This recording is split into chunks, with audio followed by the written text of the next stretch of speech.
ஒத்திக்கு கொடுக்குறேன்னு சொல்லுவாங்க. வட்டி வீடுகள் என்ன செய்யறாங்கடா ஒத்திக்கு கொடுக்குற. எப்படியெல்லாம் ஏமாத்துறாங்கடா, இதெல்லாம் அன்றைக்கு ரசூலுல்லாஹ் காலத்தில் இருக்கல, ஏமாற்று வடிவங்கள் இதெல்லாம். எப்படின்னா ஒருத்தர் வீடு எடுக்க போறார், வீடு எடுத்தா என்ன செய்ய, ஒரு அட்வான்ஸை கொடுத்து போட்டு மாசம் ரெண்டை கட்டிட்டு இருப்போம். அந்த அட்வான்ஸ் என்னதுக்கு வீட்டில் ஏதாவது பாதிக்கும் அப்படி இப்படி எடுத்துக்கான எடுப்பான். ஆனால் அதுக்கு எடுக்கிறது இல்லை, அப்படி சொல்லிக்கிறது. அதை எடுத்துட்டு அது அவன் கையில் இருக்காது. இல்லை நான் வீட்டில் நீங்கள் பாதிச்சுட்டு போனா, எலக்ட்ரிக் பில் வச்சுட்டு போனா அதுக்கு தானே எடுக்கிறாய். சரி நான் உனக்கு 2 பவுன் தங்கம் தானே, அதை அப்படியே வச்சுக்க, ஏதாவது பாதிச்சா அதில் வித்து செலவழி. இல்லைண்டா 2 வருஷத்துல அதே 2 பவுனை தாண்டா தருவானே வேணாது, தரமாட்டாங்க. அப்போ 40,000 இப்போ 80,000 இருக்கும். அப்போ அது 40,000 இப்போ அது 80,000 இருக்கும். ஆனால் என்ன புரிஞ்சுக்கொள்ளணும் தெரியுமா, இப்போ அதில் நடக்குது எல்லாத்தையும் பார்க்குறது. எனக்கு ஒரு 20 லட்சம் தான், வீடு பெரிய வீடாக இருக்கு, 20 லட்சம் தான். அந்த வீட்டுக்கு மாதம் 1000, அதாவது பெருமதியாக இருக்கு அந்த வீடு 5000 பெருமதியாக இருக்கு ரூபாயில். எனக்கு ஒரு 500 மாதம் தான், 4500 லெஸ் பண்ணிட்டா, 500 மாதம் தான். ஏன் 20 லட்சம் அட்வான்ஸ் யாரும் கொடுக்க மாட்டான். அதனால 20 லட்சத்தை நேரத்தோட வாங்கிக்கிறேன். நீ திருப்பி போற டைம்ல 20 லட்சத்தை நான் என்ன செஞ்சிருவேன், உனக்கு திருப்பி தந்துருவேன்.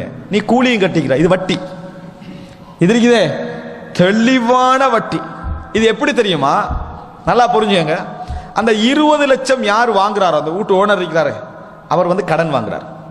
இந்த சூரத் என்ன தெரியுமா, அவர் கடன் வாங்குறார், அடைமானமா வீட்டை வைக்கிறார். அதான் அது அர்த்தம். அடைமானமாக வீட்டை அவர் வைக்கிறார். அடைமானமாக வீட்டை வச்சா அடைமானத்துடைய சட்டம் என்ன, அதை அவர் யூஸ் பண்ணக்கூடாது.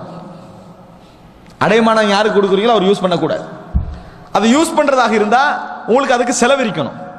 ஒருத்தர் ஆட்டை அடைமானம் வைக்கிறாரு, ஆடு சும்மைக்குமா வீட்டில் சாப்பிடணும், அதுக்கு புல்லு போடணும், அது போடணும், இது போடணும், அப்போ உணவு பால் கொஞ்சம் கறந்துக்கலாம். குதிரை அடைமானம் வைக்கிறாரு, குதிரை நீ ஏதாவது செலவழிக்க வேண்டியிருக்கீங்க, அதுக்காக குதிரையில் நீ என்ன செய்ய வேண்டி வரும், கொஞ்சம் சவாரி போகலாம். தங்கத்தை அடைமானம் வச்சா உனக்கு என்ன பிரச்சனை, அது பாதுகாப்பாக வீட்டில் இருக்கும். வீட்டை அடைமானம் வச்சா உனக்கு என்ன செலவு, எந்த பிரச்சனையும் இல்லை. அப்போ என்ன செய்யணும், வீட்டை அடைமானம் வச்சாச்சு, 2 வருஷத்தை 20 லட்சத்தை திருப்பி தாரா, நீ வீட்டை கொடுத்தாச்சு, இவ்வளோ நிற்கணும்.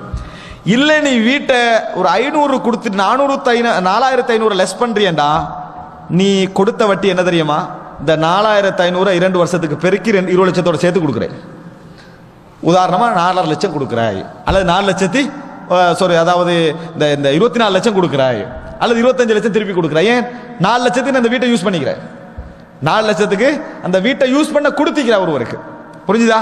நம்ம யாருக்கு கொடுத்தோமோ அவர் என்ன செய்யறாரு, யார்கிட்ட அந்த கடனை வாங்கினோமோ அவர் என்ன செய்யறாரு, அந்த வீட்டை எடுத்து யூஸ் பண்றாரு. அந்த வீட்டுக்கு ரெண்ட் கட்டினோம் சொன்னா கிட்டத்தட்ட ஒரு 5 லட்சம் வரும். ரெண்ட் கட்டினோம்னா 5 லட்சம் வரும். ஆனா அவர் ரெண்ட் கட்டல, திருப்பி நீங்க 2 வருஷத்துல அந்த 20 லட்சத்தை அவருக்கே கொடுத்துடுறீங்க.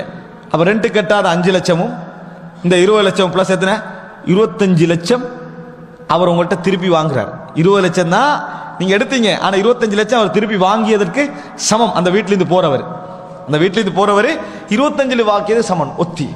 அப்ப எல்லா விஷயத்தையும் புரிஞ்சுக்கங்க. இஸ்லாம் இந்த மோசடியை என்ன செய்கிறது, தடை செய்கிறது.